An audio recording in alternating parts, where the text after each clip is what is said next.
تھوڑی دیر میں ہی ہانیہ گلابی رنگ کی قمیص شلوار میں باہر نکلی، جس پر جگہ جگہ سفید رنگ کی کڑھائی سے پھول بنے ہوئے تھے۔ ہانیہ نے آئینے میں دیکھ کر سر پر دوپٹہ لیا اور پیچھے پلٹ کر التمش اور فری کی طرف دیکھا۔ التمش کی نیند پر ہانیہ کو کوئی حیرانی نہیں ہوئی، جبکہ فری صبح اٹھتی ہی دیر سے تھی۔ ہانیہ نے کمرے کا دروازہ کھولا اور باہر راہداری میں دیکھا۔ راہداری بالکل سنسان تھی، البتہ نیچے والے پورشن میں سے کچھ آوازیں آ رہی تھی جو یقیناً وہاں پر کام کرنے والے ملازمین کی تھی۔ ہانیہ نے آرام سے کمرے کا دروازہ بند کیا اور نیچے کی جانب بڑھ گئی۔ نیچے آئی تو 2 ملازم صفائی کر رہے تھے، باقی کچن میں کام کر رہے تھے۔ ہانیہ نے سامنے بڑی سی LED دیکھی اور پاس رکھ کے صوفے سے اس کا ریموٹ اٹھا کر ٹی وی پر تیز آواز میں قرآنی آیات لگا دی۔ تیز آواز پر سب ملازموں نے ہانیہ کی طرف دیکھا، پھر ایک مسکراہٹ کے ساتھ دوبارہ کاموں میں مصروف ہو گئے، جبکہ ہانیہ کا رخ اب کچن کی طرف تھا۔ السلام علیکم۔ ہانیہ نے کچن میں داخل ہوتے ہی سلام کیا، جہاں پر ایک بڑی عمر کی عورت کے ساتھ ایک نوجوان لڑکی تھی جو کام کر رہی تھی۔ وعلیکم السلام، کچھ چاہیے تھا آپ کو؟ ملازمہ نے مؤدبانہ سوال کیا۔ نہیں، مجھے کچھ چاہیے تو نہیں۔ کیا بنا رہی آپ؟ ہانیہ نے انہیں فروٹ کاٹتے دیکھ استفسار کیا۔ سب لوگوں کے لیے ناشتہ بن رہا ہے، ملازمہ نے ادب سے جواب دیا۔ کیا پراٹھے وغیرہ نہیں بنتے یہاں؟ ہانیہ نے ابلے ہوئے انڈے دیکھ منہ کے 1000 زاویے بنائے۔ نہیں بیوی جی، صرف پرہیزی کھانا بنتا ہے۔ کیوں، کیا یہاں کسی کو کوئی بیماری ہے؟ ہانیہ متفکر ہوئی۔ نہیں، مسز گیلانی نے بولا ہے کہ سب پرہیزی کھانا ہی کھائیں گے۔ ملازمہ نے فوراً اس کی فکر دور کی۔ اوہ اچھا، چلے آپ یہ بتائیں میں ذرا اپنے لیے ناشتہ بنا لوں۔ ارے نہیں، آپ ہمیں بتا دیں، ہم بنا دیں گے۔ نہیں، آپ رہنے دیں، مجھے خود بنانے کی عادت ہے، ہانیہ نے رسانیت سے کہا اور اپنا ناشتہ بنانے لگی۔ یا میرے مالک، آج کون سا دن ہے جو اس گھر میں ان منحوس گانوں کے بجائے تیرا کلام لگا ہوا ہے؟ آسیہ بیگم نے اپنی آنکھوں پر اپنا چشمہ لگایا اور بیڈ پر سے اٹھتے ہی اپنی لاٹھی کے سہارے باہر کی طرف بڑھ گئی۔ یار صبح کون ہے یہ؟ ایزل نے اپنا کمفرٹر ہٹایا اپنے اوپر سے اور چہرے پر غصہ سجائے باہر نکلی تاکہ دیکھ سکے کہ آخر صبح قرآنی آیات لگائی کس نے ہے۔ قرآن کی تلاوت کی آواز سن کر گیلانی صاحب ایک مسکراہٹ لیے اٹھے، جبکہ برابر میں لیٹی مسز گیلانی جھنجھلاہٹ بھرے تاثر کے ساتھ اٹھی۔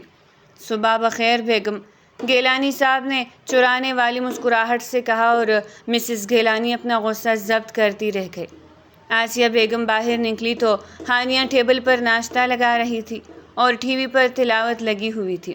انہیں بے حد خوشی ہوئی۔ السلام علیکم، صبح بخیر۔ ہانیہ کی نظر جب آسیہ بیگم پر پڑی تو تھوڑا جھجکتے ہوئے انہیں سلام کیا۔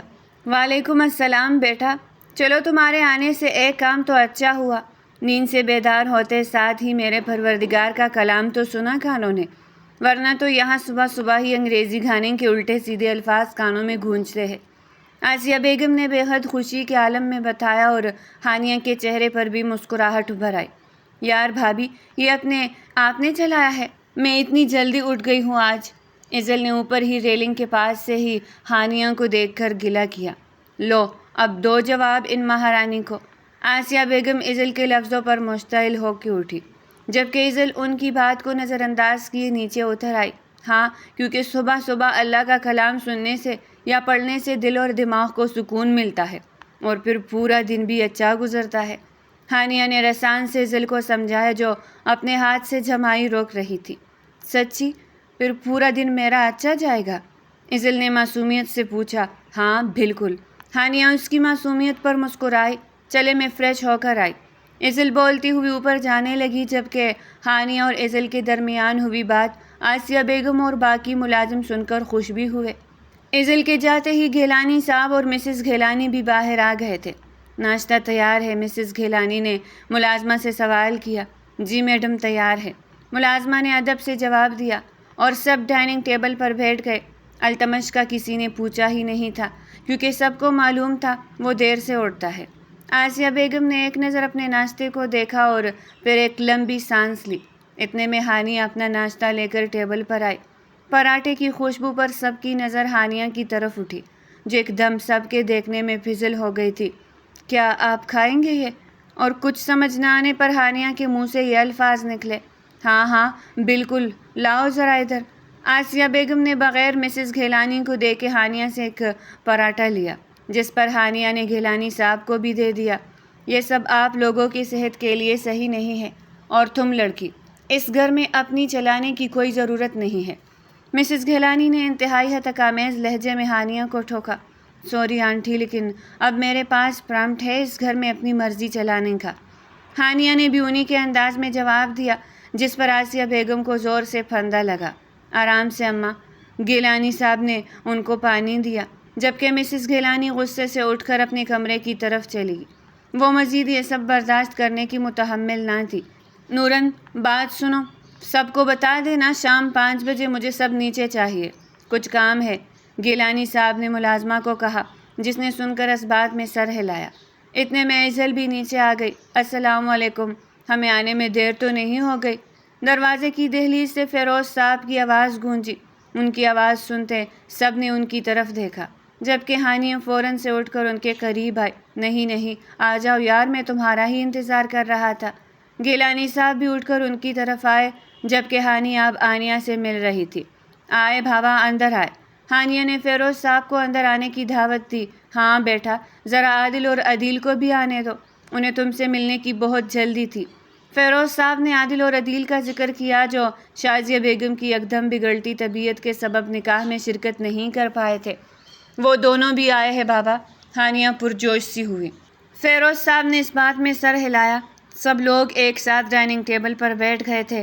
ایزل نے بھی سب سے تمیز کے دائرے میں رہ کر بات کی تھی۔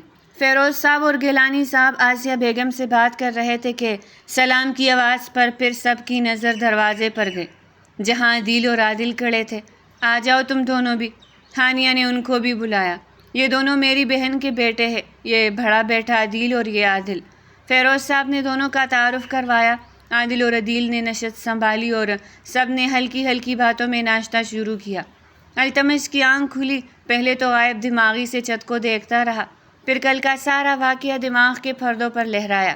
التمش نے گردن موڑ کر اپنی بازو کو دیکھا، جسے فری اپنے دونوں ہاتھوں سے تھامے سو رہی تھی۔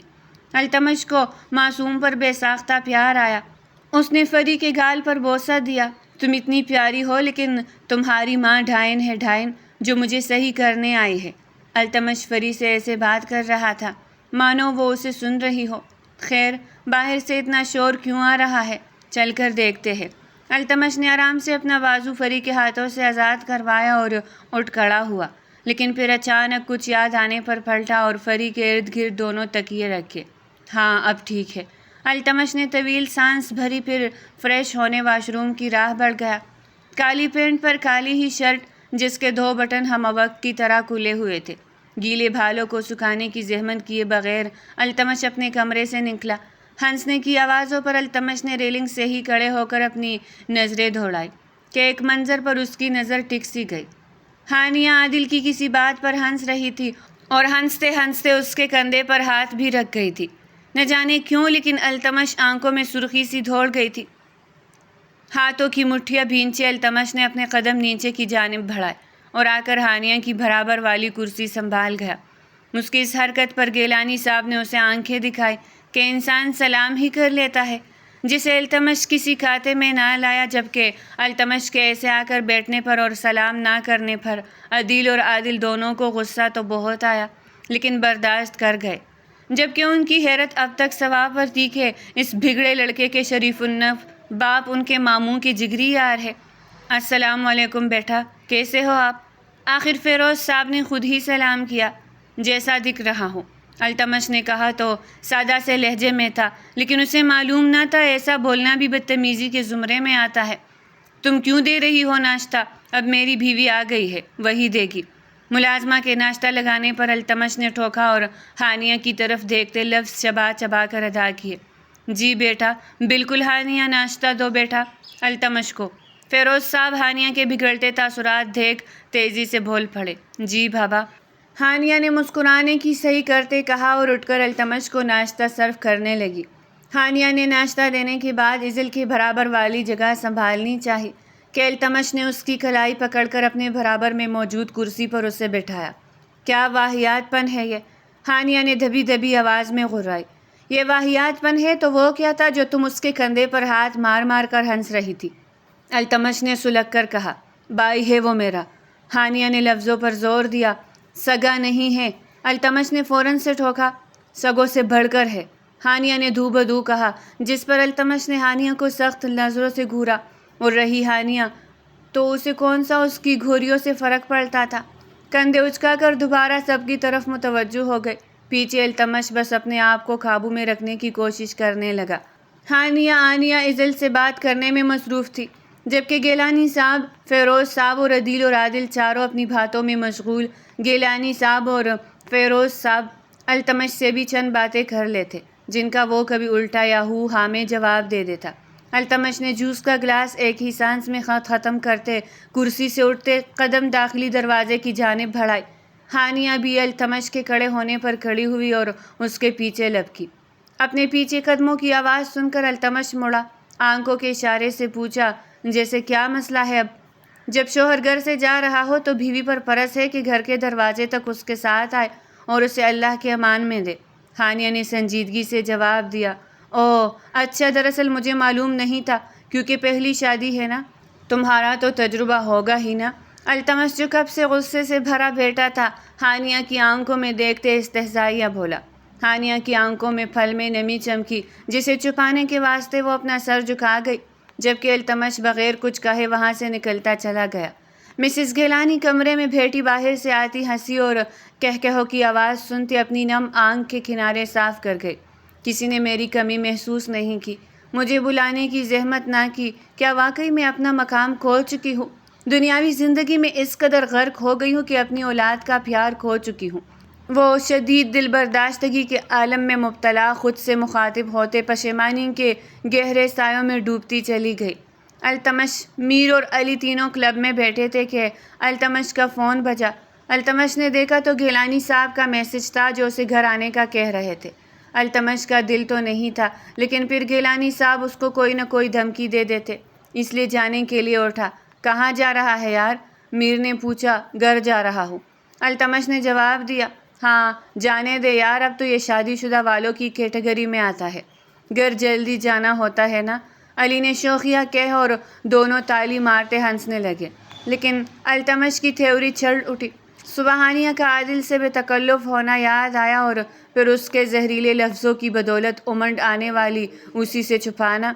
بکواس بند کرو دونوں، کیا چاہتے ہو کہ میں ابھی اسی وقت تم دونوں کا یہ حسین توپرا نہ دیکھنے لائق بنا ڈالوں؟ التمش نے دھمکی دی اور وہ دونوں جھرجھری سی بھرتے اپنے لبوں پر انگلی رکھ گئے، اور التمش ایک آخری نظر ان پر ڈالتا وہاں سے نکلتا چلا گیا۔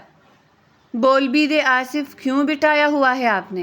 مسز گیلانی نے کوفت کے عالم میں گیلانی صاحب کی جانب دیکھتے کہا، جنہوں نے سب کو 15 منٹ سے لاؤنج میں بٹھایا ہوا تھا۔ آسیہ بیگم، ہانیہ اور عزل ساتھ بیٹھی تھی، جبکہ عزل کی گود میں فری تھی۔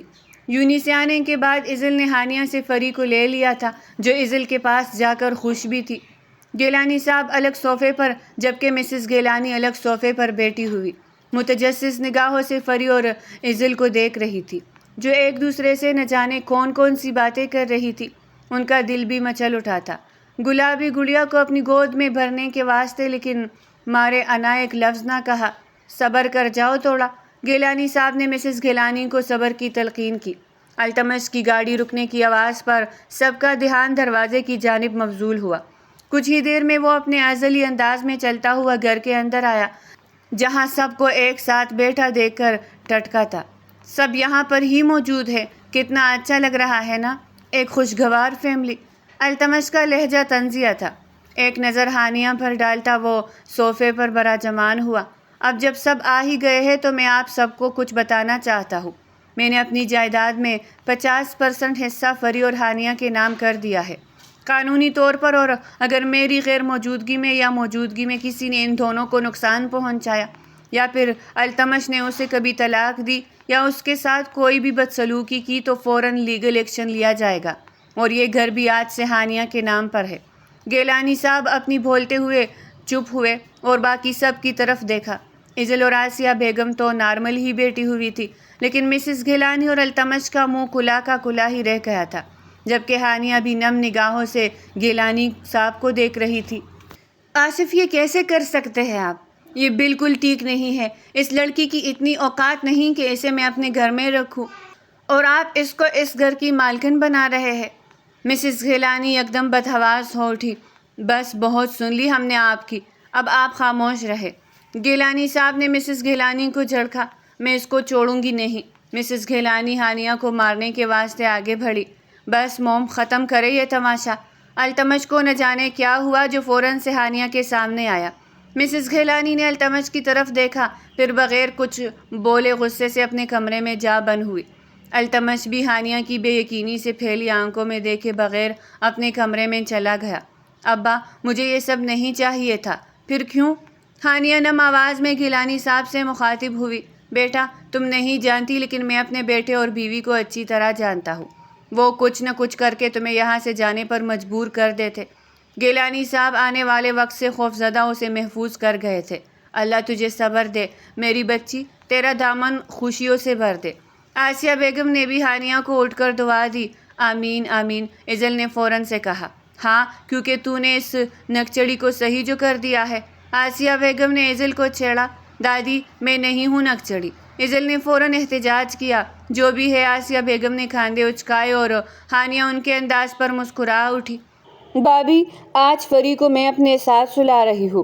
ایزل بولتی ہوئی فری کو لیے اپنے کمرے میں چلی گئی، بغیر ہانیہ کی ایک بھی سنے۔ فری ایزل سے اتنا مل جل گئی تھی کہ وہ اس کے ساتھ سو جاتی۔ اصل مسئلہ تو التمش کے ساتھ اکیلے کمرے میں ہونا تھا۔ ہانیہ نے پریشانی سے اپنے لب چبائے۔ سب اپنے اپنے کمروں میں چلے گئے تھے، محض وہی تنہا تھی۔ اللہ کا نام لے کر ہانیہ بھی اپنے قدم کمرے کی طرف بڑھائے۔ ہانیہ نے دھڑکتے دل کے ساتھ کمرے کا دروازہ کھولا اور اپنے قدم اندر رکھے۔ نظریں سامنے اٹھا کر دیکھا تو التمش کو حرام مشروب لیے صوفے پر بیٹھا پایا۔ ایک دم سے دل کی دھڑکن رکی، چہرے پر بھی گھبراہٹ چھانے لگی۔ یا اللہ، یہ نشہ کر رہا ہے، ہانیہ نے دل میں سوچا اور آیت الکرسی پڑھنے لگی۔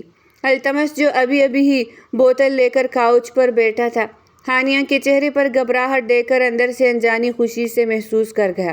اوہ، مطلب یہ ڈر رہی ہے مجھ سے۔ التمش نے دل ہی دل میں سوچا، اب آئے گا مزہ۔ التمش نے اپنے چہرے پر ایسا تاثر پیدا کیا جیسے ہانیہ کو لگا کہ واقعی میں التمش نشے میں ہے۔ چل بیٹھا۔ ہانیہ جلدی جلدی چادر لے کر صوفے پر ہی سوچا، یہ نشئی آدمی سے ابھی پھنگا لینا ٹھیک نہیں ہے۔ ہانیہ نے سوچتے ہوئے اپنے قدم واش روم کی طرف بڑھائے۔ رکو ذرا تم۔ التمش نے اپنے قدم ہانیہ کی طرف بڑھاتے ہوئے اپنی آواز کو باری کرتے ہوئے کہا۔ کیوں رکنا ہے؟ ہانیہ نے اپنے لڑکھڑاتے ہوئے لہجے میں قابو پاتے ہوئے پیچھے مڑ کر پوچھا، لیکن پلٹتے ہی التمش کے سینے میں سما گئی۔ موصوف اس کے بے حد نزدیک جو آ کھڑے ہوئے تھے، دور ہو کر کھڑے ہو۔ ہانیہ نے اپنے آپ کو التمش سے دور کرنے کی صحیح کرتے کہا۔ جواباً التمش نے ہانیہ کا ہاتھ اپنی گرفت میں قید کیا۔ کیا ہوا؟ تم ڈر کیوں رہی ہو؟ التمش نے بوجھل آواز میں استفسار کیا۔ میں نہیں ڈر رہی اور تم دور ہٹو۔ ہانیہ نے اپنے ڈر کے اوپر قابو پاتے اپنی آواز کو مضبوط کیا۔ اچھا، تو پھر ماتھے پر یہ پسینہ کس لیے؟ التمش نے اپنے ہاتھ سے ہانیہ کے ماتھے پر موجود پسینہ صاف کیا۔ گرمی لگ رہی تھی مجھے۔ ہانیہ نے التمش کا ہاتھ جھٹکا۔ ہانیہ کے ہاتھ جھٹکنے پر التمش کو تیش تو بہت آیا، لیکن ضبط کر گیا۔ اچھا، پر یہاں تو اے سی چل رہا ہے اور مجھے تو گرمی بالکل نہیں لگ رہی۔ التمش نے ہانیہ کے گال پر آئی لٹ کو کان سے پیچھے ڈستے دھیمی آواز میں کہا، ساتھ نظریں اس کے مخمور چہرے کا طواف کر رہی تھی۔ دیکھو، مجھے لگ رہا ہے تمہاری طبیعت ٹھیک نہیں ہے، جا کر سو جاؤ، اچھے بچوں کی طرح، صحیح ہے؟ ہانیہ نے اپنے قدم بے ساختہ پیچھے لیتے ہوئے التمش کو پیار سے پچکارا۔ ہاں، نہیں، بالکل نہیں، میں تو ٹھیک ہوں۔ مجھے تم ٹھیک نہیں لگ رہی۔ اور یہ دور کیوں جا رہی ہو؟ کل تو بہت میاں بیوی کے حقوق کا بول رہی تھی، اب پاس آؤ نا میرے۔ التمش نے ہانیہ کے ہاتھ پر گرفت مضبوط کرتے اسے اپنی جانب کھینچا۔ ہانیہ ایک بے ساختہ چیخ کے ساتھ اس کے سینے کا حصہ بنی۔ آنکھیں پھاڑے التمش کو دیکھا جو لمحہ اس کے چہرے پر جھک رہا تھا۔ التمش کو ہانیہ کی اڑی رنگت اور حیرت سے پھٹی آنکھیں دیکھتے اچانک سے اس پر ٹوٹ کر پیار آیا۔ تو بے خودی میں ہانیہ کے چہرے پر جھکنے لگا۔ ہانیہ کو بچاؤ کا راستہ نظر نہ آیا تو التمش کے بال اپنی دونوں ہاتھوں میں تھامے زور سے کھینچ گئی۔ التمش جو ہانیہ کے چہرے پر بالکل جھک آیا تھا، اگلے لمحے اپنے بالوں پر سخت گرفت محسوس کرتے چلا اٹھا، کیا حرکت ہے یہ پاگل لڑکی، چھوڑو میرے بال۔ التمش نے ہانیہ کے ہاتھ اپنے بالوں سے ہٹاتے ہوئے کہا، لیکن ہانیہ گرفت ڈھیلی کرنے کے بجائے مضبوط کر گئی۔ میں پاگل ہوں اور تم کیا کر رہے ہو؟ اتنی دیر سے ناٹک کر رہے تھے، ہاں نشئی انسان، ڈرامہ کر رہے تھے، مجھے ڈرا رہے تھے۔ ہانیہ التمش کے بال اپنی گرفت میں لیے ہی بٹ پر چڑھ گئی اور اس کا سر گول گول گھما کر پھولی سانسوں کے مابین بولی، تم میرے بال چھوڑو پاگل نفسیاتی عورت۔ اللہ میرے بال۔ التمش مسلسل اپنے بال چھڑوانے کی کوشش کر رہا تھا۔ شکر میری وجہ سے تم نے اللہ کا نام تو لیا، صبر کرو آج تمہیں اچھے سے بتاتی ہوں، نشئی آدمی۔ ہانیہ نے التمش کے بال پکڑے ہی بٹ کی سائیڈ بدلی اور بالوں پر گرفت مضبوط کر دی۔ شرم تم کو آتی نہیں، شوہر کو ایسے ناموں سے پکارتے ہوئے؟ میں بتا رہا ہوں اگر میں نے اپنی طاقت لگا لی نا پھر تمہیں مجھ سے کوئی نہیں بچا پائے گا۔ التمش نے ہانیہ کو دھمکی دی اور ہانیہ کی گرفت اس دھمکی کے سبب لمحے بھر کے لیے ہلکی پڑی اور التمش جو اسی موقع کی تلاش میں تھا فوراً سے ہانیہ کو بٹ پر دھکا دے کر اس پر جھکایا۔ اب بولو یہ کیا جنگلی پن تھا تمہارا؟ التمش نے ہانیہ کے دونوں ہاتھوں کو اپنی گرفت میں لیتے بٹ سے لگاتے پوچھا۔ ہانیہ اتنے قریب التمش کی سانسیں اپنا چہرے پر پھڑتی محسوس کرتے خاموش ہوئی۔ بولو چپ کیوں ہو گئی؟ التمش جو ہانیہ کے چہرے میں کھویا ہوا تھا ہانیہ کی آنکھوں میں دیکھتے بولا، شروع تم نے کیا تھا، میں نے صرف بدلہ لیا تھا۔ ہانیہ جو التمش کی اتنی قربت پر گھبرا سی گئی تھی فوراً سے اپنی واپس پرانے انداز میں لوٹتے تھیکے لہجے میں جواب دیا، ہاں ناگن ہونا کلرس ٹی وی کی جیسے محض اپنے انتقام سے غرض ہوتی ہے۔ التمش نے بھی تھیکے لہجے میں کہا، جی نہیں، ایک منٹ تم ناگن والا ڈرامہ دیکھتے ہو؟ ہانیہ جو کچھ اور بولنے لگی تھی ٹھٹک سی گئی، ہاں مطلب نہیں۔ التمش نے فوراً سے پہلے ہاں بولا لیکن پھر ہانیہ کے چہرے پر مسکراہٹ دیکھ کر اسے اندازہ ہوا کہ اس نے یہ بول کر غلطی کی ہے۔ دیکھتے ہیں بچوں، ہانیہ شرارتی مسکان کے ساتھ اپنی انگلی التمش کی طرف کرتے ہوئے گویا ہوئی۔ التمش نہ چاہتے ہوئے بھی اس کے انداز پر ہنس دیا، ہاں تو خبردار جو تم نے اب یہ بات کسی کو بتائی۔ التمش نے اسے تنبیہ کی جو اب بے خوفی اس کی آنکھوں میں ہی دیکھ رہی تھی۔ وقت بتائے گا، ہانیہ نے لاپرواہ انداز میں کہا۔ بھابھی یہ رونے لگ گئی، سوری میں غلط وقت پر آ گئی، مجھے بالکل اندازہ نہیں تھا۔ ایزل جو فری کو گود میں لیے دھڑلے سے کمرے میں داخل ہو گئی تھی ہانیہ اور التمش کو اس حالت میں دیکھ فوراً رخ پلٹ کر بولی۔ ایزل کی بات پر ہانیہ اور التمش کو بھی اپنی اپنی پوزیشن کا خیال آیا۔ التمش فوراً گڑبڑاتے اس سے دور ہوا جبکہ ہانیہ کا چہرہ خجالت کے احساس سے چہرہ سرخ ہوا۔ ہانیہ نے فوراً اٹھ کر ایزل سے فری کو لیا جبکہ التمش بھی اپنے آپ کو بے نیاز ثابت کرنے کے لیے موبائل فون لیے صوفے پر بیٹھ گیا۔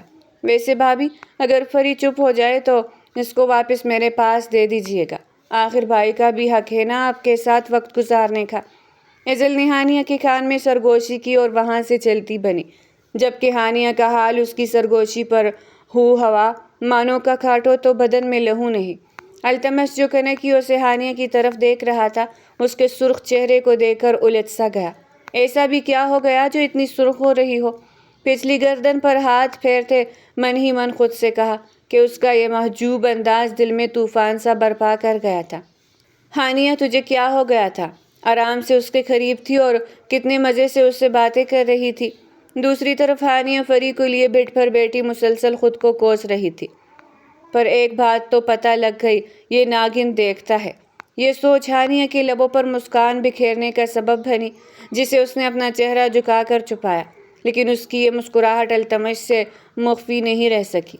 بات سنو میری، یہ جو تم جس بات پہ مسکرا رہی ہو نا وہ اتنی عجیب بھی نہیں ہے، صرف میں ہی نہیں میر اور علی بھی دیکھتے ہیں، اور تم لڑکیاں جو اتنے ڈرامے دیکھتی ہو اس کا کچھ نہیں؟ التمش نے تپ کر کہا۔ نہیں تو میں نے کچھ بولا آپ کو؟ کوئی قباحت نہیں ڈرامہ دیکھنے میں، لیکن ناگن والا ڈرامہ تھوڑا عجیب لگا سن کر۔ ہانیہ نے ہنوز اپنی ہنسی کو قابو کرتے ہوئے کہا، کیا عجیب لگا، ہم لڑکے جب بالی ووڈ فلمز دیکھتے ہیں اس میں تم لوگوں کو مسئلہ، کسی انٹرنیشنل ہیرو ہیروئن کو دیکھتے ہیں اس میں قباحت ہے، اچانک سے دینی معلومات دیکھنے کے لگ جائے اس میں بھی مسئلہ ہے، کہ اچانک سے مولوی بن گیا۔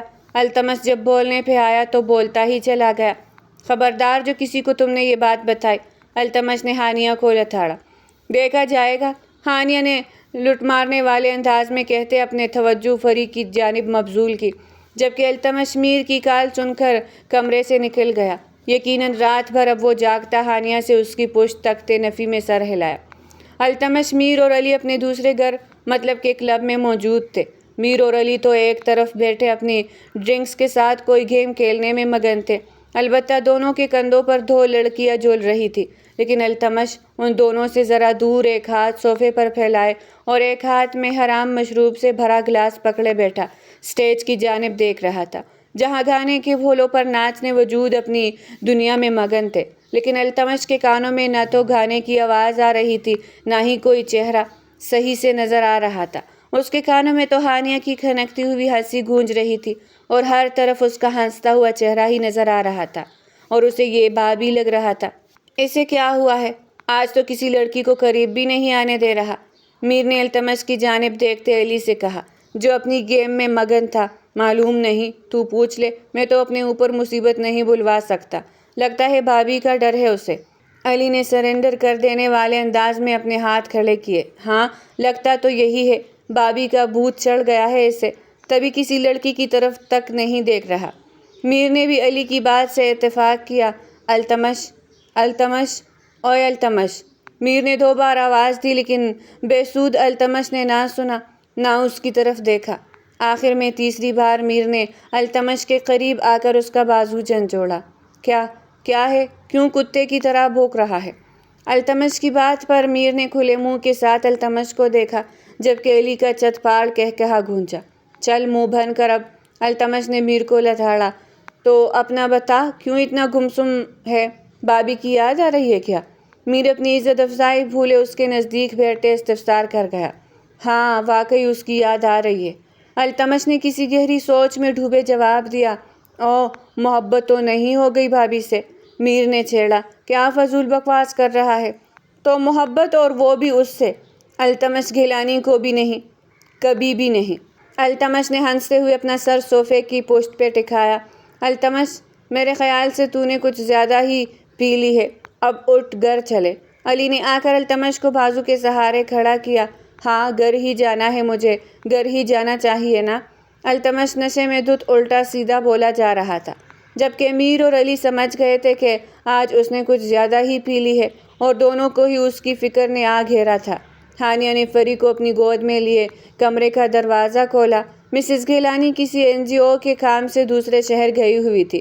ابھی گیلانی صاحب ازل اور دادی کے ہمراہ ایک خوشگوار ماحول میں کھانا کھا کر ہانیہ نے اپنے کمرے کا رخ کیا تھا۔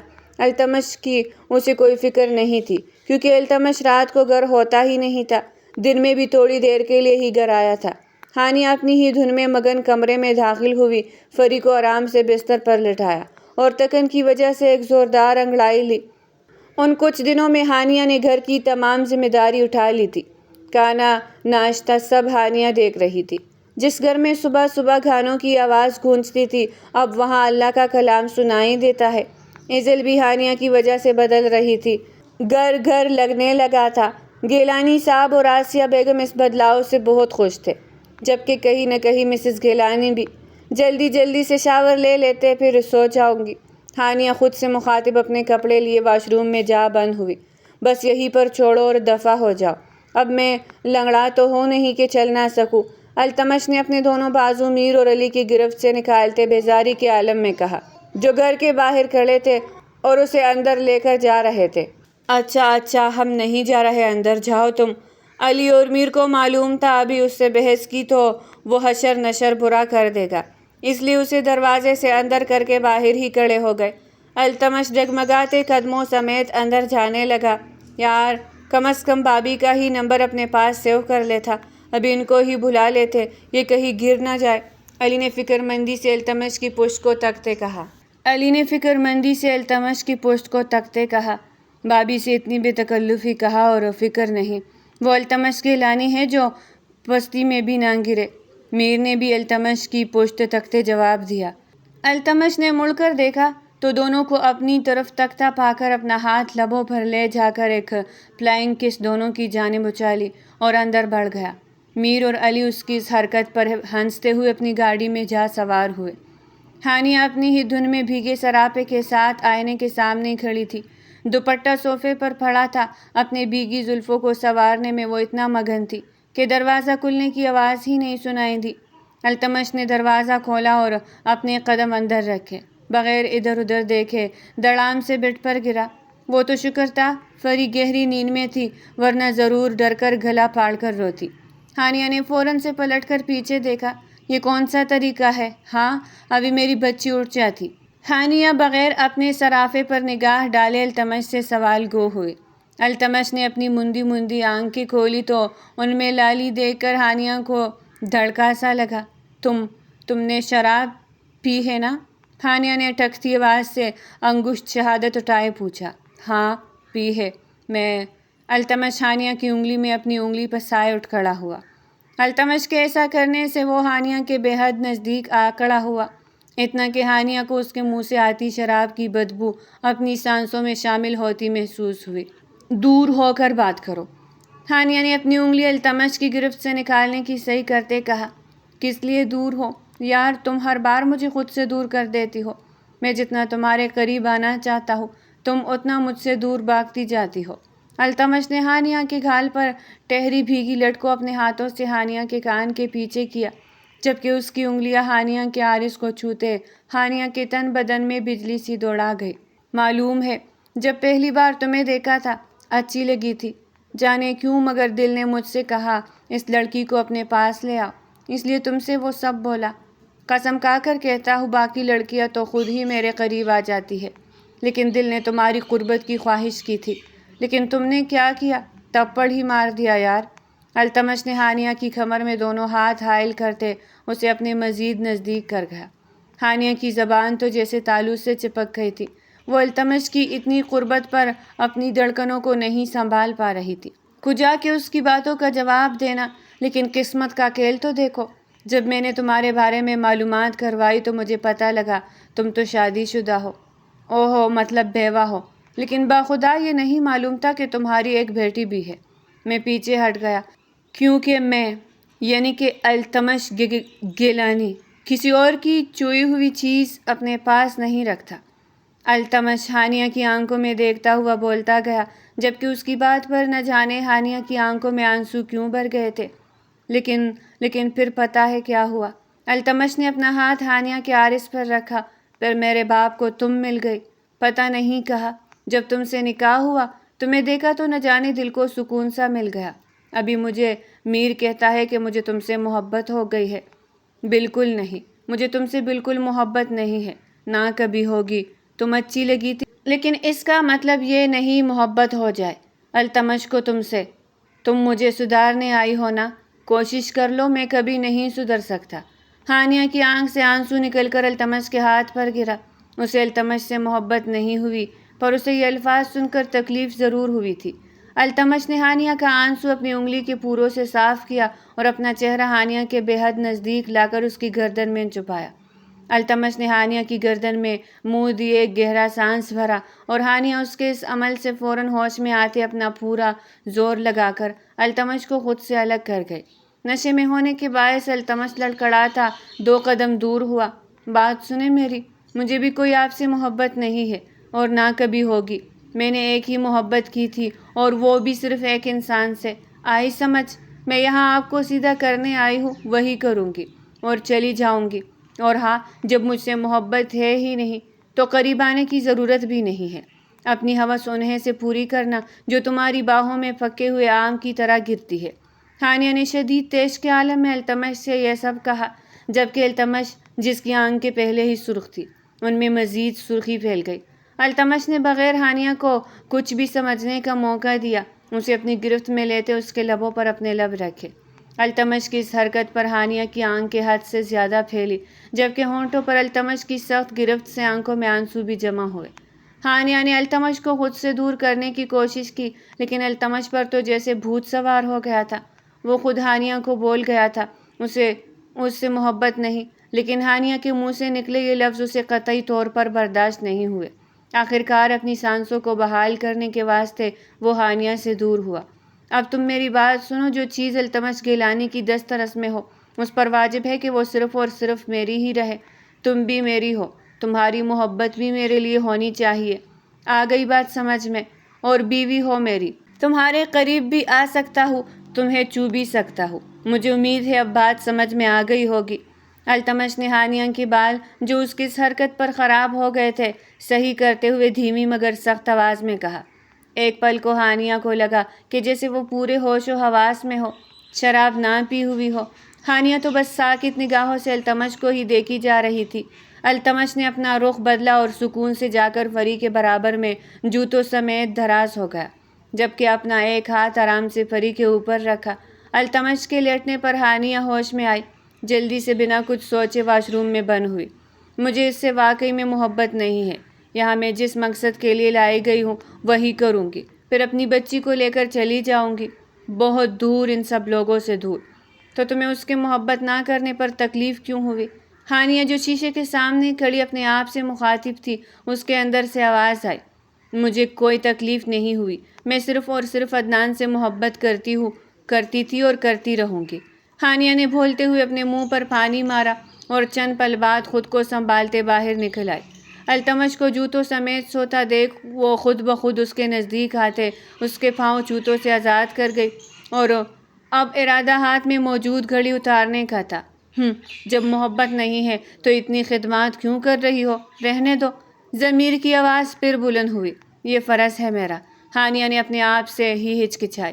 بیوی کے تو اور حقوق بھی ہوتے ہیں، وہ بھی پورے کرو۔ پھر سے آواز آئی۔ باقی حقوق پورے کرنا میرے بس میں نہیں ہے، جو کر سکتی ہوں وہ کر رہی ہوں۔ ہانیہ نے بولتے ہوئے اپنا ہاتھ التمش کی طرف بڑھایا، اس کا ہاتھ پکڑا اور گھڑی اتارنے لگی۔ التمش کے ہاتھ کا لمس محسوس کر کے ہانیہ کو عجیب سا احساس ہوا۔ دل کی دھڑکن نے بھی رفتار پکڑی۔ جلدی سے گھڑی اتار کر سائیڈ میں رکھی اور التمش کے وجود پر لحاف ڈالا۔ اپنے کام سے فارغ ہوتے وہ بھٹ کے دوسری طرف آ کر لیٹ گئی۔ آنکھیں بند کی تو وہی منظر ذہن کے پردے پر نمودار ہوا۔ جب التمش اس کے بے حد نزدیک تھا، اپنے ہونٹوں پر اچانک سے اس کا لمس محسوس ہوا۔ پٹ سے آنکھیں کھولی تو التمش اپنی جگہ پر ہی تھا۔ مطلب میرا وہم تھا، ہانیہ نے خود سے کہا اور غور سے التمش کو دیکھنے لگی، جو بلا شبہ اتنا حسین ضرور تھا کہ کوئی بھی لڑکی اس پر مر مٹتی۔ اسے دیکھتے دیکھتے نہ جانے کب ہانیہ کی بھی آنکھ لگ گئی۔ ہانیہ کے کانوں میں اذان کی آواز سنائی دی تو فوراً سے اٹھ بیٹھی۔ ایک نظر التمش اور فری کو دیکھا جو آرام سے سو رہے تھے۔ آہستہ سے بیڈ سے اٹھی اور وضو کرنے چلی گئی۔ وضو کر کے ہانیہ نے نماز ادا کی۔ آج جمعے کا دن، ویسے تو التمش گھر ہوتا نہیں تھا، لیکن پتہ نہیں ہانیہ کو کیا سوجی کہ اس نے التمش کی الماری سے کالے رنگ کا کرتا نکال کے رکھ دیا۔ اب فری کے کپڑے نکالنے لگی۔ دونوں کے کپڑے نکالنے کے بعد ہانیہ نے باہر کا رخ کیا۔ کل رات ہوئے واقعہ کا ہانیہ کے چہرے پر کوئی تاثر نہیں تھا، جبکہ ہانیہ کا دل ہی جانتا تھا کہ وہ اس وقت کیسا محسوس کر رہی ہے۔ اسے التمش کا سامنا کرنا بھی بے حد مشکل لگ رہا تھا۔ ہانیہ نے سب سے پہلے کچن کا رخ کیا۔ اتنے دنوں میں اسے یہ تو پتہ چل ہی گیا تھا کہ آسیہ بیگم اور گیلانی صاحب صبح فجر کے وقت ہی اٹھتے ہیں۔ ہانیہ نے جلدی سے چائے بنائی اور ایک کپ لیے پہلے آسیہ بیگم کے کمرے کی طرف چل دی۔ ہانیہ نے آرام سے دروازہ بجایا، جس پر آسیہ بیگم نے اسے اندر آنے کی اجازت دی۔ دادی، آپ کے لیے چائے لائی تھی میں۔ ہانیہ نے مسکراتے ہوئے کہا۔ ہاں بیٹا، یہاں پر رکھ دو، بہت شکریہ تمہارا۔ آسیہ بیگم نے شفقت بھرے لہجے میں کہا۔ فری نہیں اٹھی ابھی تک؟ آسیہ بیگم نے فری کے متعلق دریافت کیا۔ نہیں دادی، ابھی تک سوئی ہوئی ہے۔ اچھا، اور التمش آیا تھا کیا رات کو؟ دادی کے اچانک پوچھنے پر ہانیہ ایک دم سے گھبرائی، لیکن پھر سنبھل کر جواب دیا۔ جی دادی، کل رات کو آئے تھے گھر، وہ ابھی سو رہے ہیں۔ دادی، کوئی بچی نہیں تھی جو اس کے چہرے پر گھبراہٹ نہیں دیکھ پاتی؟ وہ تو ان دونوں کے رشتے کو دیکھ اور سمجھ بھی چکی تھی۔ ہانیہ بیٹا، ادھر بیٹھو۔ ہانیہ جو بیڈ کے سامنے ہی کھڑی تھی، دادی نے اسے اپنے پاس بلایا۔ ہانیہ فوراً سے ان کے پاس آ کر بیٹھ گئی۔ دیکھو بیٹا، میں جانتی ہوں جن حالات میں تمہاری اس سے شادی ہوئی ہے، وہ بالکل بھی ایسے نہیں تھے کہ تم اس رشتے کو سمجھ پاتی۔ التمش کا میں کچھ نہیں بول سکتی، لیکن بیٹا تم سمجھدار ہو۔ اگر گیلانی نے تمہیں التمش کو سدھارنے کی ذمہ داری دی ہے تو یقیناً اس نے کچھ سوچ سمجھ کر ہی دی ہوگی بیٹا التمش کو سنبھالنا تمہارے اوپر ہے۔ میں نے دیکھا ہے تم اس پر دھیان نہیں دیتی۔ میں تم سے کوئی شکوہ نہیں کر رہی بیٹا، بے شک تم نے گھر کو سنبھال لیا ہے، تمہارے آنے سے گھر اب گھر لگتا ہے، لیکن بیٹا التمش بھی تمہاری ذمہ داری ہے۔ اسے اپنی موجودگی کا یقین دلاؤ، اسے احساس دلاؤ کہ کوئی وجود اس سے منسلک ہے، جو اس کے رات میں گھر دیر آنے سے پریشان ہوتا ہے، جس کو اس کے کھانے کی فکر ہے۔ یقین کرو وہ ضرور باہر کی رونق کو چھوڑ کر تم تک آ جائے گا۔ بیٹا مرد ذات کو توجہ کی ضرورت ہوتی ہے، وہ چاہتے ہیں کہ کوئی ہو جو ان کی ہر چیز کی فکر کرے، ہر چیز کا دھیان رکھے، اپنے اور اس کے رشتے کو آگے بڑھاؤ۔ بیٹا اپنے آپ کو دیکھو، کہاں سے تم نئی نویلی دلہن لگتی ہو، اچھی طرح سے تیار ہو جاؤ۔ شاباش، امید کرتی ہوں تمہیں میری باتیں سمجھ آئی ہوگی، دادی نے ہانیہ کی طرف دیکھتے کہا، جو کسی غیر مرئی نکتے کو دیکھ رہی تھی۔ دادی کی آخری بات پر وہ ایک دم ہوش میں آئی۔ دادی کی ہر ایک بات اس کے دماغ نے ازبر کر لی تھی۔ جی دادی۔ ہانیہ سر کو ذرا خم دیتے کمرے سے نکلتی چلی گئی، کچن میں آئی اور خود کو تنہا پاتے ایک طویل سانس بھر گئی۔ کیا واقعی مجھے التمش اور میرے رشتے کو آگے بڑھانا چاہیے؟ لیکن عدنان آگے سے ہانیہ سے بولا ہی نہیں گیا۔ وہ وہاں رکھی کرسی پر ڈھیسی گئی۔ میں کیا کروں؟ مجھے کچھ سمجھ نہیں آ رہی۔ مجھے کیا کرنا چاہیے دادی؟ جس طرح کہہ رہی کہ میں اسے اپنے وجود کا احساس دلاؤں۔ ہانیہ اپنے آپ سے ہی گویا ہوئی۔ عدنان میرا ماضی تھے اور التمش میرا حال ہے۔ تھے اور ہے میں بہت فرق ہوتا ہے، لیکن میں التمش کو چھوڑ دوں گی۔ ہانیہ نے اپنے کہے کی نفی کی۔ التمش کو چھوڑ دوں گی تو پھر کہاں جاؤں گی؟ پھر بابا کے گھر جاؤں گی، ان پر بوجھ بنوں گی۔ بھائی تو شاید بھول ہی گئے ہیں کہ ان کی کوئی بہن ہے۔ بابا پر ہانیہ کا بھی فرض ہے، اب میرا بھی بوجھ وہ اٹھائیں گے۔ اکیلا معاشرہ تو نہ مجھے زندہ رہنے دے گا، نہ میری بیٹی کو۔ ایسے میں کیا کروں؟ مطلب ہر طرح سے التمش ہی میرا واحد سہارا ہے۔ ہانیہ اپنا چہرہ اپنے ہاتھوں میں چھپا گئی۔ لیکن میں اس سے محبت تو نہیں کرتی۔ محبت نہیں، میاں بیوی کے رشتے میں عزت اور ایک دوسرے کے لیے فکر ہونی چاہیے۔ کوشش کر کے تو دیکھو، اللہ نے اگر اسے تمہارے نام کے ساتھ منسوب کیا ہے تو تمہاری بہتری کے لیے کیا ہوگا، یا تمہیں اللہ پر بھروسہ نہیں؟ ہانیہ کی ضمیر نے آواز دی، نہیں، مجھے میرے رب پر پورا یقین ہے۔ میں کیسے اس پہ بھروسہ نہیں کروں گی جو مجھے 70,000 ماؤں سے بڑھ کر پیار کرتا ہے؟ ہانیہ نے فوراً نفی میں سر ہلایا۔ تو پھر کوشش کرو، ایک بار کر کے تو دیکھو۔ ضمیر نے اس کا حوصلہ بڑھایا۔ ٹھیک ہے، پھر چلو ہانیہ، اب اس رشتوں کو پوری ایمانداری کے ساتھ نبھاتے ہیں۔ بالآخر ضمیر کی خود سے جاری جنگ میں ہارتے وہ ایک فیصلے پر پہنچتے کرسی سے اٹھ کھڑی ہوئی۔ سب سے پہلے تو لیمو پانی بناتی ہوں تاکہ نشہ تو اترے جناب کا۔ ہانیہ نے جلدی التمش کے لیے لیمو پانی بنایا۔ اتنے میں ملازمہ بھی آ گئی تھی۔ باقی کا کام اس کو سمجھا کر وہ جلدی سے اپنے کمرے کی طرف بڑھ گئی تھی۔ کمرے میں آئی تو التمش اوندا منہ لیٹا ہوا تھا۔ ہانیہ نے سائڈ ٹیبل پر لیمو پانی کا گلاس رکھا، ایک نظر التمش کو دیکھا جس کے چہرے پر اس وقت معصومیت کا بسیرا تھا، اور پھر کچھ سوچتے ہوئے ڈریسنگ روم کی طرف بڑھ گئی۔ دادی کی بات بالکل ٹھیک تھی، جب سے وہ آئی تھی عام سے کپڑوں میں ہی تھی، نہ ہی نئی نویلی دلہنوں کی طرح تیار رہتی تھی۔ ہانیہ نے مہرون رنگ کی شلوار قمیض نکالی جس پر گولڈن رنگ کا کام ہوا تھا۔ مجھے تو یہی سوٹ صحیح لگ رہا ہے، باقی تو بہت ہیوی ہے۔ ہانیہ خود سے ہم کلام ہوتے لباس زیبتن کر گئی۔ جب آئینے کے سامنے آئی تو اپنے آپ کو دیکھ کر حیران ہی رہ گئی۔ عدنان کی وفات کے بعد سے وہ بہت کم گہرے رنگ پہنتی تھی۔ مہرون رنگ اس کی گھوری رنگت پر بہت جچ رہا تھا۔ ہانیہ نے ٹیبل پر سے مہرون رنگ کی لپسٹک اٹھائی اور اپنے گلابی لبوں کو رنگ لیا، جبکہ آنکھوں میں صرف سرما ہی لگایا تھا۔ ہاتھ میں کانچ کی مہرون رنگ کی وہی چوڑیاں پہنے وہ کسی اپسرا سے کم نہیں لگ رہی تھی۔ ہانیہ نے اپنے بالوں کو سمیٹ کر کھیچر لگایا اور سلیقے سے دوپٹہ اوڑھ کر اپنے قدم فری کی طرف بڑھائے، جو اٹھ کر اپنی بڑی بڑی آنکھوں سے اپنی ماں کو دیکھ رہی تھی۔ ہانیہ فری کے اس طرح دیکھنے پر مسکرائی اور آ کر فری کو گود میں لیے ڈریسنگ روم کی طرف بڑھ گئی تاکہ اسے تیار کروا سکے۔ التمش نے دکھتے سر کے ساتھ اپنی آنکھیں کھولی، نظریں سیدھا سفید سلنگ سے ٹکرائی اور چبھن کا احساس شدت سے ہوا۔ اپنے ہاتھ کی 2 انگلیوں سے اپنی آنکھیں مسلی اور اطراف میں اپنی نظریں گھمائی۔ کمرے میں کسی کو نہ پا کر وہ سمجھ گیا کہ ہانیہ باہر ہے۔ اچانک سے اس کی نظر سائڈ میز پر رکھے لیموں پانی کے گلاس پر گئی۔ یہ کس نے یہاں پر رکھا؟ جس نے بھی رکھا، التمش بیٹا پی لے۔ التمش نے گلاس اٹھایا اور ایک ہی سانس میں پی گیا۔ التمش نے ابھی گلاس رکھا ہی تھا کہ ایک کھنکتی ہوئی ہنسی کی آواز پر فوراً پیچھے مڑ کر دیکھا، جہاں ہانیہ فری کو گود میں لیے اسے ہنس کر بات کر رہی تھی۔ التمش ساکت سا ہانیہ کو دیکھے گیا، جو ہنستی ہوئی اسے اپنے دل کے قریب لگی۔ اس نے ہانیہ کو پہلی دفعہ اسے رنگ کے کپڑوں میں ملبوس دیکھا تھا اور وہ یقین سے کہہ سکتا تھا کہ ہانیہ بہت خوبصورت ہے، حسین، بے حد حسین۔ بے خودی میں التمش کے منہ سے یہ الفاظ ادا ہوئے۔ ہانیہ جو فری کے ساتھ مگن تھی، التمش کی آواز پر فوراً سے اس کی طرف دیکھا، جو یکٹک اسے ہی دیکھ رہا تھا۔ نظروں کا تصادم ہوا اور جیسے وقت تھم گیا۔ ہانیہ پر تو آسیہ بیگم کی باتوں کا اثر تھا، جبکہ التمش تو اس وقت ہوش میں ہی نہ تھا۔ پری کی آواز پر ہانیہ فوراً ہوش میں آتے التمش کی نظروں سے نظریں چرا گئے۔ جی کی جان بولے۔ ہانیہ پری کی طرف متوجہ ہوئی، جبکہ التمش بھی ہانیہ کی نظریں پھیرنے پر ہوش میں آیا اور اپنے بالوں پر ہاتھ پھیر کر پہلے سے بکھرے ہوئے بالوں کو اور بکھیر دیا۔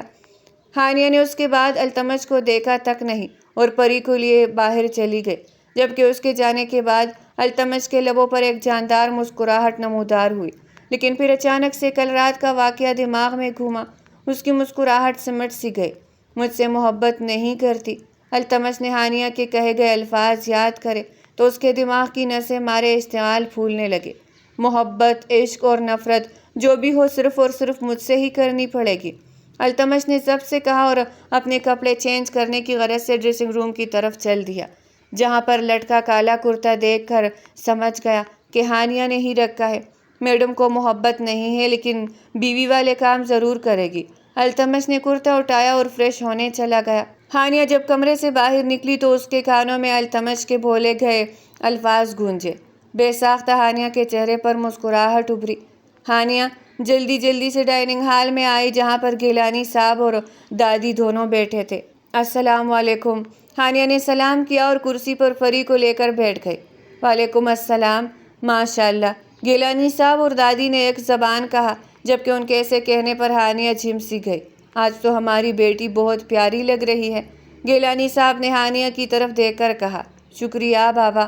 ہانیہ نے شکریہ ادا کیا، جبکہ دادی ہانیہ کو اپنی بات پر عمل کرتے دیکھ بے انتہا خوش تھی۔ سب اپنے اپنے ناشتہ میں مشغول ہو گئے تھے جب سیڑھیوں پر سے قدموں کی آواز پر سب نے سیڑھیوں کی جانب دیکھا۔ التمش کو کالے رنگ کے کرتے شلوار میں دیکھ کر سبھی دنگ رہ گئے تھے۔ دادی اور گیلانی صاحب تو اس لیے دنگ رہ گئے تھے کہ التمش نے آج سے پہلے کبھی کرتا شلوار نہیں پہنا تھا۔ جبکہ ہانیہ التمش کو دیکھ رہی تھی، وہ بہت حسین لگ رہا تھا۔ کالا کرتا شلوار پہنے، ہاتھ میں گھڑی پہنے، آستینوں کو کہنیوں تک موڑ کر رکھے وہ ایک شہزادہ ہی لگ رہا تھا، جو ہانیہ کے نصیب میں آیا تھا۔ کیا ہو گیا بھائی؟ پہلے کبھی نہیں دیکھا مجھے؟ منہ تو بند کرے آپ اپنا۔ التمش نے ایک نظر ہانیہ کو دیکھا، پھر گیلانی صاحب اور دادی کو دیکھ کر کہا، جو منہ کھولے التمش کو دیکھ رہے تھے، اور ہانیہ کے برابر والی کرسی پر بیٹھ گیا۔ برخوردار، خیریت ہے؟ آج اپنی پٹی ہوئی جینس شرٹ کے علاوہ آپ نے دوسرا لباس کو موقع دیا کہ وہ آپ کے تن پر سج جائے۔ گیلانی صاحب نے التمش پر میٹھا سا طنز کیا، جس پر شرمندہ ہونے کے بجائے التمش کے چہرے پر ایک ڈھیٹ مسکان آ گئی۔ وہ کیا ہے نا بابا، میری جو نیو گرل فرینڈ ہے نا، اس نے فرمائش کی تھی، بس اس لیے اس کو خوش کرنے کے لیے پہن لیا۔ التمش نے ہانیہ کی طرف دیکھتے ہوئے کہا، جس کا چہرہ ایک دم التمش کی بات پر پھیکا پڑ گیا تھا۔ جس چہرے پر تھوڑی دیر پہلے اس کے کرتا شلوار پہننے پر چمک آ گئی تھی، وہ اب مرجھایا ہوا لگ رہا تھا، جبکہ اس کی بات پر گیلانی صاحب کو ایک دم غصہ چڑھا تھا، جبکہ دادی نے تعصب سے اسے دیکھ کر نفی میں سر ہلایا۔ ہانیہ کو ایک پل لگا تھا اپنے چہرے کے تاثرات کو صحیح کرنے میں، اب اس کا چہرہ بالکل سپاٹ تھا۔ بیٹا جی، اپنی یہ بےغیرتی اپنے تک ہی رکھو، ہمیں بتانے کی ضرورت نہیں ہے، اور اب باہر کی رنگینیوں سے نکل آؤ، اپنی بچی اور بیوی پر دھیان دو۔ گیلانی صاحب نے سخت آواز میں اسے تلقین کی۔ بابا، میں اپنی زندگی میں بہت خوش ہوں، میرا جو دل چاہے گا میں وہ کروں گا، مجھ پر پابندیاں مت لگائے، اور لائے تو ہے تو اسے مجھے سدھارنے کے لیے اس کو بولے کرے کوشش۔ التمش نے بولتے ہوئے جوس کا گلاس اپنے لبوں سے لگایا۔